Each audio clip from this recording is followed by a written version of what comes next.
Interesting revelations for Replit, my favorite vibe coding platform.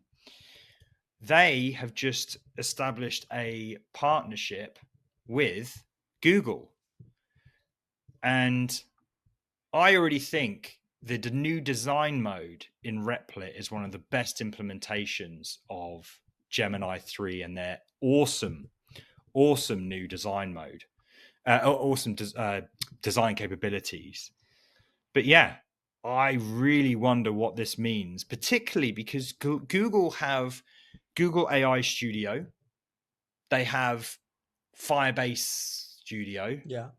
they have a lot of vibe coding platforms already. So whether this is, I mean, again, Google Cloud remains Replit's primary cloud provider, so maybe it's just about reliability and scale more so than actually a product perspective.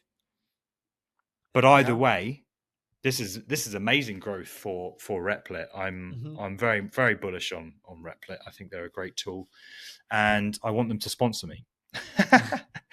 Come and sponsor me. But yeah, really cool to see that happening. This is part of a larger conversation on my show, Cmd+AI, which we stream live every single week. We discuss the news and all things related to AI in the world of design and web. Catch us next week and join in the banter.